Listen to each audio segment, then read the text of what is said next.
أعوذ بالله من الشيطان الرجيم بسم الله الرحمن الرحيم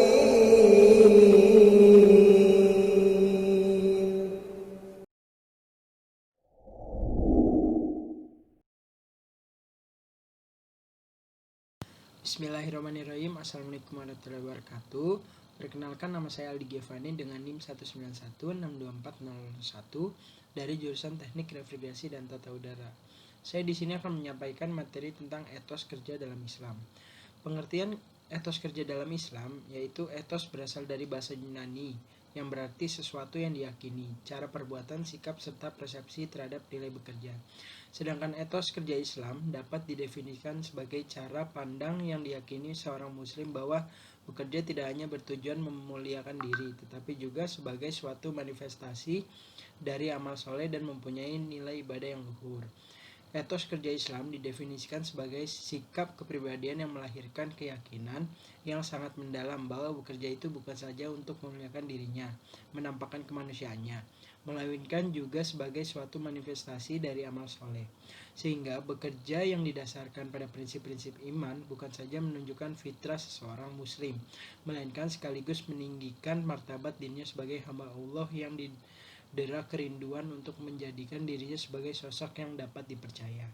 Menampilkan dirinya sebagai manusia yang amanah menunjukkan sikap pengabdian sebagai mana firman Allah, dan tidak aku menciptakan jin dan manusia melainkan supaya mereka menyembahku. Quran Surah Az-Zariyat ayat 56. Bekerja adalah fitrah dan merupakan salah satu identitas manusia, sehingga bekerja yang didasarkan pada prinsip-prinsip iman tauhid bukan saja menunjukkan fitrah seorang muslim, tetapi sekaligus meninggikan martabat dirinya sebagai hamba Allah Subhanahu wa taala. Apabila bekerja itu adalah fitrah manusia, maka jelaslah bahwa manusia yang enggan bekerja, malas, dan tidak mau mendayagunakan seluruh potensi diri untuk menyatakan keimanan dalam bentuk amal kreatif. Sesungguhnya dia itu melawan fitrah dirinya sendiri dan menurunkan derajat identitas dirinya sebagai manusia. Seorang muslim yang memiliki etos kerja adalah mereka yang selalu obsesif atau ingin berbuat sesuatu yang penuh manfaat, yang merupakan bagian amanah dari Allah Subhanahu wa taala, dan cara pandang untuk melaksanakan sesuatu harus didasarkan kepada 3 dimensi kesadaran, yaitu dimensi marifat atau aku tahu, lalu dimensi hakikat atau aku berharap, dan dimensi syariat atau aku berbuat. Kemudian saya akan menjelaskan ciri etos kerja sebagai muslim. Ciri-ciri etos kerja seseorang muslim terlihat pada perilakunya diantaranya. Yang pertama, memiliki jiwa kepemimpinan dan jiwa wiraswasta, lalu selalu berhitung serta menghargai waktu. Kemudian tidak pernah merasa puas dengan kebaikan, lalu selalu hidup sehat dan efisien. Kemudian memiliki insting bertanding dan bersaing secara bersih, lalu keinginan untuk mandiri, lalu haus untuk memiliki sifat keilmuan dan berwawasan maker dan universal. Kemudian yang terakhir yaitu ulet atau pantang menyerah. Kemudian saya akan menjelaskan tentang prinsip etos kerja. Berikut adalah 5 prinsip kerja seorang muslim. Yang pertama, kerja, aktivitas, dan amal. Kerja, aktivitas, amal dalam Islam adalah perwujudan rasa syukur kita kepada nikmat Allah Subhanahu wa taala. Bekerjalah hai keluarga Daud untuk bersyukur kepada Allah Subhanahu wa taala dan sedikit sekali dari hamba-hambaku yang berterima kasih. Quran Surah Saba ayat 13. Yang kedua, berorientasi pada pencapaian. Seorang muslim hendaknya berorientasi pada pencapaian hasil, hasanah fi ad-dunya dan hasanah fi al-akhirah. Dan diantara mereka ada orang yang berdoa, ya Tuhan kami, berilah kami kebaikan di dunia dan kebaikan di akhirat, dan peliharalah kami dari siksa neraka. Quran Surah Al-Baqarah ayat 201. Lalu yang ketiga, yaitu berkarakter Al-Qawi dan Al-Amin. 2 karakter utama yang hendaknya kita miliki, yaitu Al-Qawi dan Al-Amin. Salah seorang dari kedua wanita itu berkata, ya bapakku, ambillah ia sebagai orang yang bekerja pada kita, Karena sesungguhnya orang yang paling baik yang kamu ambil untuk bekerja pada kita ialah orang yang kuat lagi dapat dipercaya. Quran Surah Al-Qasas ayat 26.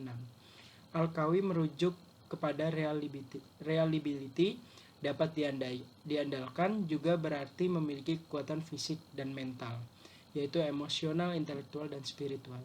Sementara Al-Amin merujuk kepada integrity, satunya kata dengan perbuatan alias jujur, dapat memegang amanah yang diberikan.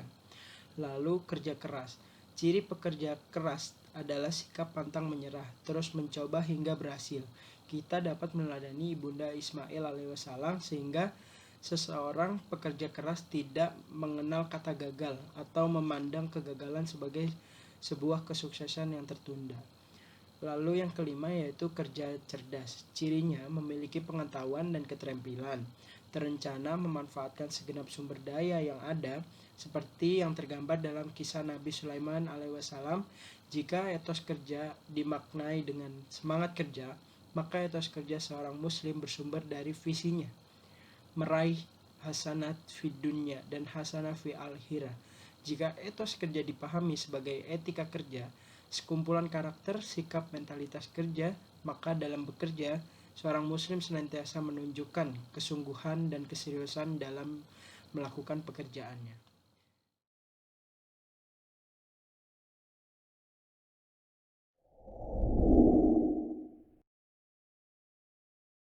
Assalamualaikum warahmatullahi wabarakatuh. Perkenalkan, nama saya Anissa Ayu Julianti dengan NIM 191624006 dari jurusan Teknik Refrigerasi dan Tata Udara akan menyampaikan materi tentang kewirausahaan. Yang pertama adalah konsep wirausaha dalam perspektif Islam. Kewirausahaan adalah orang yang memiliki kemampuan untuk menciptakan sesuatu yang baru berbeda dari orang lain, atau mampu menginovasi sesuatu yang sudah ada sebelumnya. Wirausaha mampu melakukan suatu proses yang disebut dengan creative destruction untuk menghasilkan suatu nilai tambah guna yang menghasilkan nilai yang tinggi.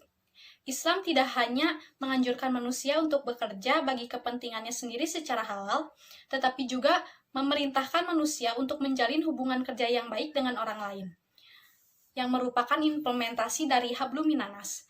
Oleh karena itu, Islam benar-benar memberikan petunjuk yang jelas sebagai pedoman agar menjadi wirausaha yang baik. Dalam kewirausahaannya, Nabi Muhammad SAW sukses dalam melakukan perdagangannya. Ini terbukti ketika Rasulullah SAW menikahi Khadijah. Beliau tetap melakukan bisnisnya yang berdagang dari semenanjung Arabia dan negeri-negeri perbatasan seperti Yaman, Bahrain, Irak, dan Suriah. Dalam sejarah Nabi Muhammad SAW, istrinya dan sebagian dari sahabatnya adalah para pedagang dan entrepreneur yang pawai. Beliau adalah praktisi ekonomi dan sosok tauladan bagi umat.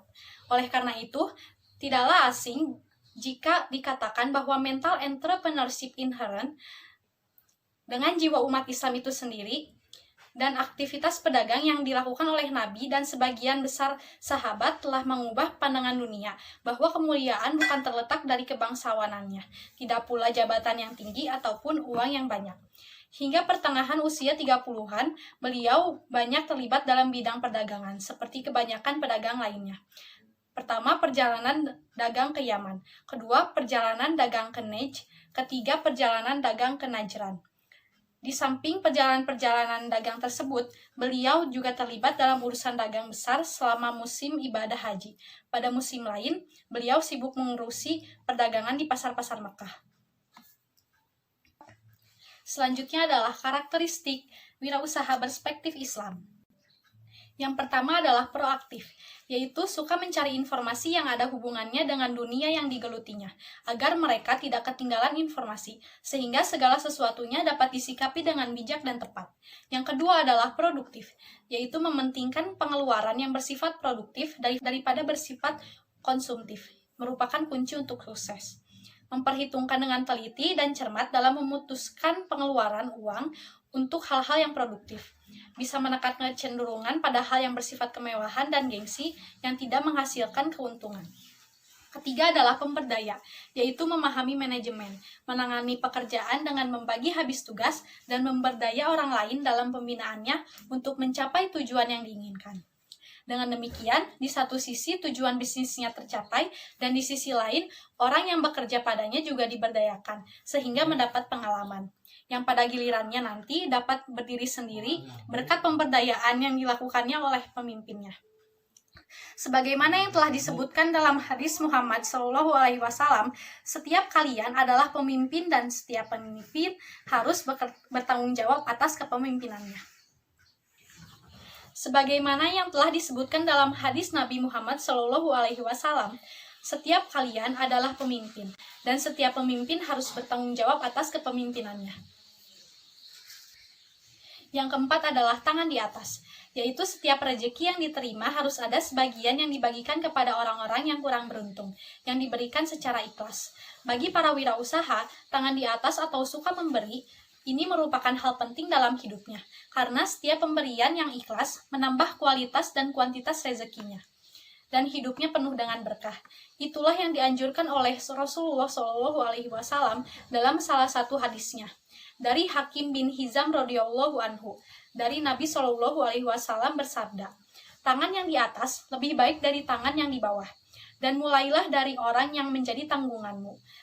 Dan sebaik-baiknya sedekah adalah yang dikeluarkan dari orang yang tidak membutuhkannya.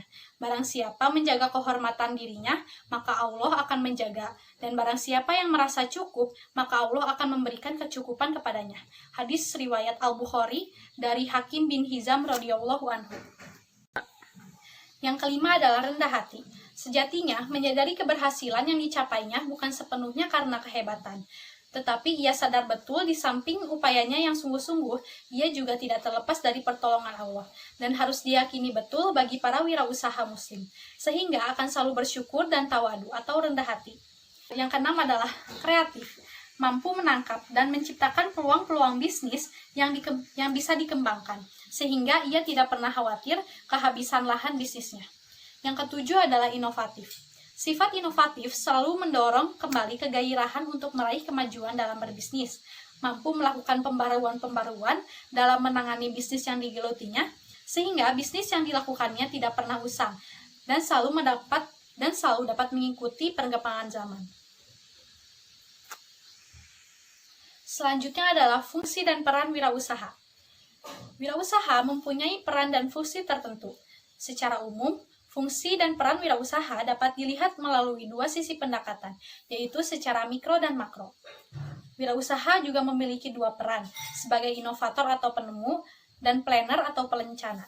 Sebagai inovator, seorang wirausaha menemukan dan menciptakan sesuatu yang baru, secara produk, cara, teknologi, ide, organisasi, atau sebagainya. Kedua peran ini saling berkaitan satu sama lain dalam mengantarkan wirausaha mencapai sukses, dan tidak bisa hanya menggunakan satu peran dan meninggalkan peran lainnya. Hal ini sejalan dengan firman Allah dalam Quran surat Al-Hasyr ayat 18, yang artinya, wahai orang-orang yang beriman, bertakwalah kepada Allah, dan hendaklah setiap orang memperhatikan apa yang telah diperbuatnya untuk hari esok atau akhirat, dan bertakwalah kepada Allah. Sesungguhnya Allah Maha mengetahui apa yang kamu kerjakan. Sedangkan secara makro, peran wirausaha adalah menciptakan kemakmuran, memeratakan kekayaan dan kesempatan kerja yang berfungsi sebagai mesin pertumbuhan perekonomian suatu negara. Peran ini bersifat umum yang sesungguhnya menjadi tugas kita bersama antara pemerintah, pengusaha, dan masyarakat. Jika fungsi dan peran secara mikro bersifat internal, yang berkaitan dengan perubahan, maka fungsi dan peran secara makro lebih bersifat eksternal, yang berkenaan dengan masyarakat. Dalam Islam, peran eksternal ini sangat dianjurkan.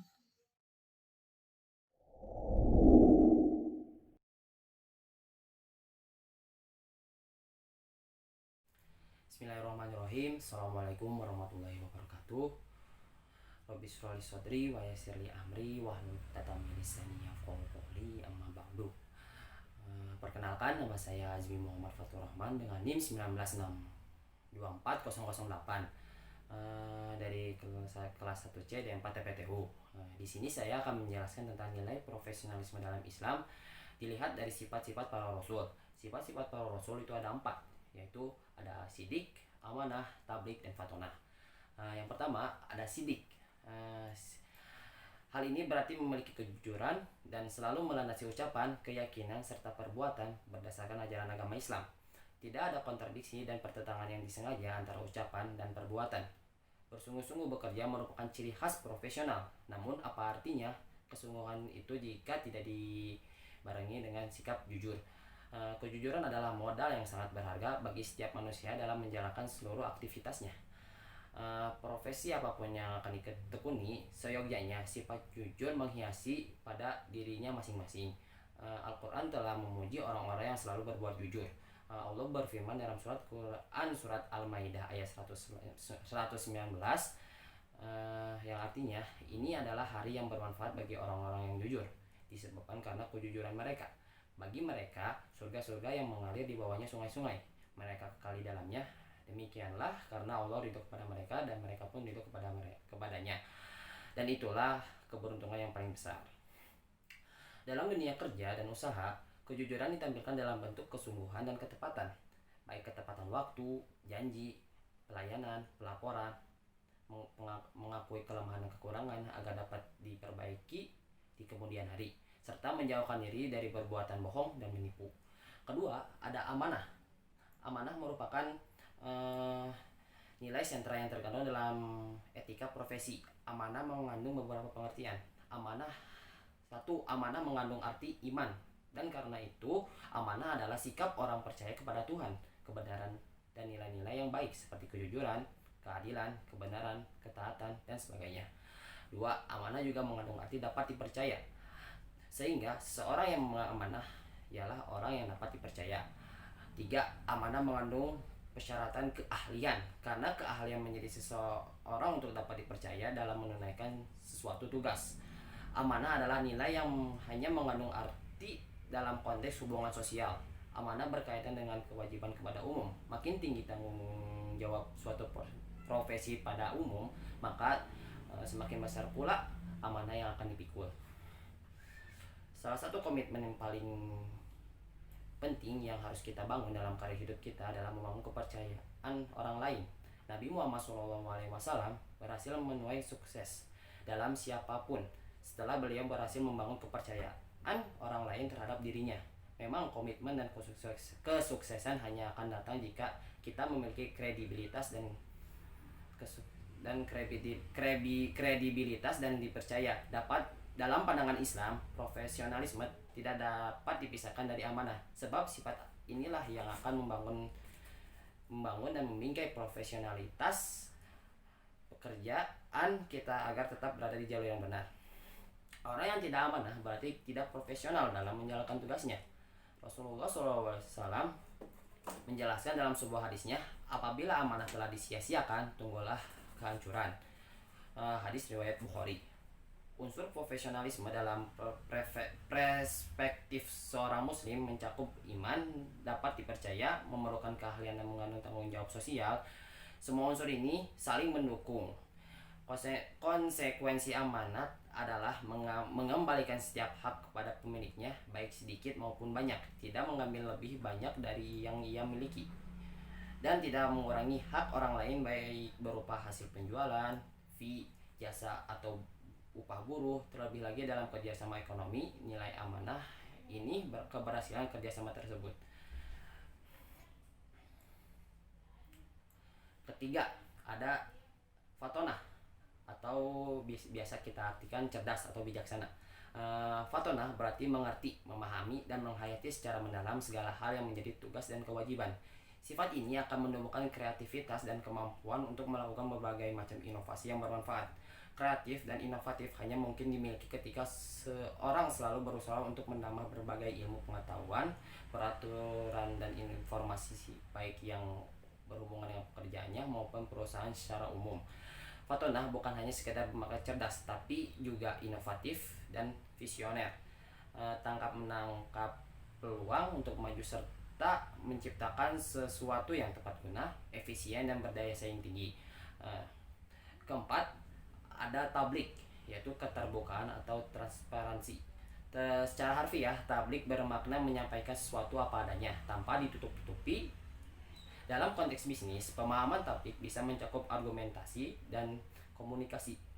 Penjualan hendaknya mampu mengomunikasikan produknya dengan strategi yang tepat, baik media yang digunakan, segmentasi pasar, target daya beli, dan lain sebagainya yang berkaitan dengan pemasaran. Dengan sifat tablik, seorang pembisnis diharapkan mampu menyampaikan keunggulan produk dengan menarik dan tepat sasaran tanpa meninggalkan kejujuran dan kebenaran, serta mampu memberikan pemahaman tentang bisnis yang sesuai dengan nilai-nilai Islam.